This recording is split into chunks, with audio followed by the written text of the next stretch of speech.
Hello and welcome to What's in this week's Oban Times with me, Sandy Neal. And me, Owen Wild. Here is just a little insight into some of the stories in this week's paper from our beautiful corner of the planet, the west coast of Scotland. You can read all the stories and lots more online by going to westcoasttoday.co.uk or by picking up a printed copy in newsagents, supermarkets and petrol stations. First up today is Owen. Owen, what's news this week? Thank you, Sandy. Well, 2 local men have been named on the King's Birthday Honours List for their dedication to community work. You can hear from both of them in this week's paper. I've been chatting to Mull contractor Jerry Kangley in a new update on Mull's waste disposal fiasco. Jerry holds the contract to empty the septic tanks on the MV Loch Freezer. He's told us how he worries that ferries could be cancelled as a result of Scottish Water's new safety policies, which have seen the island's water treatment works become almost entirely shuttered to the public, as he could find himself unable to empty the ship's waste. Work has finally begun on Appin Village Hall's leaky roof 6 years after fundraising efforts began. Campaigners from Mull have raised £50,000 towards their legal battle with Argyll and Bute Council, reaching their goal in just 1 week. A judicial review into the council's decision to build Mull's new school in Tobermory will now go ahead. A controversial new battery storage facility has been recommended for approval in Taynuilt, despite 135 objections and serious risks of a fire hazard. The council's planning committee will vote on that today, so stay on the lookout for more. And finally from me, the rumour mill keeps churning out stories about Oban's upcoming home bargain store, so we spoke to Bid for Oban to clear them all up for you. Fact before fishkin, folks, that's the Oban Times guarantee. Sure is. Well, thank you very much, Owen.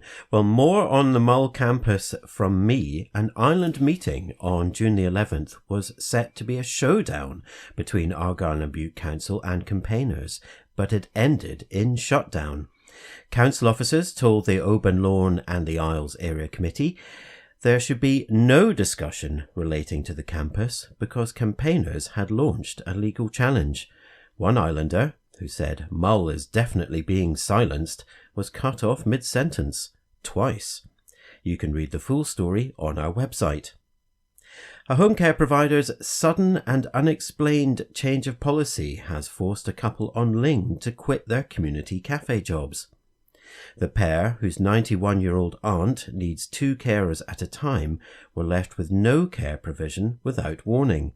Frustrations ran high at the island's community council. You can read more in this week's paper. In the Oban Times, Highland councillors have voted to uphold a controversial new charge on the Corran ferry across Loch Linnhe. A petition signed by 800 people and a rebellion within the SNP ruling group failed to stop the new foot passenger fare.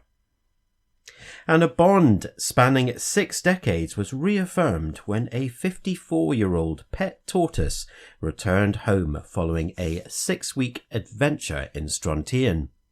Fred, of the Mediterranean spur-thighed variety, went missing from his home near Loch Sunat on April the 30th.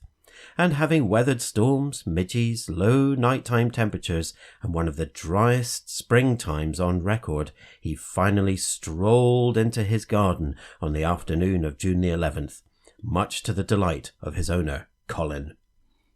And finally, with the summer solstice just round the corner on June the 21st, many people are searching for meaningful ways to mark the longest day of the year at Scotland's Standing Stones. Tapping into this growing trend, Visit Scotland has launched a refreshed guide to the country's most atmospheric stone circles, helping travellers experience the solstice in places that feel truly off the beaten path, including Kilmartin Glen, not far from Oban. And near the western shore of the Kintyre Peninsula, the Balacroy stones are thought to be aligned with distant mountain peaks and possibly even midsummer sunsets. The 3 tall stones sit in a line with views across to the Isle of Jura, creating a natural observatory that links sky, sea and stone. Well, so I'll see you there on June the 21st. Just as a wee reminder, you can contact us with your stories by emailing editor@obantimes.co.uk, calling us on 01631 568 000, or by messaging us via our social platforms. You can read lots more stories from all our West Coast newspapers online at www.westcoasttoday.co.uk, and don't forget to pick up your copy of our titles from this Thursday. So it's goodbye from me, Sandy Neal. And goodbye from me, Owen Wild. Bye. Hey.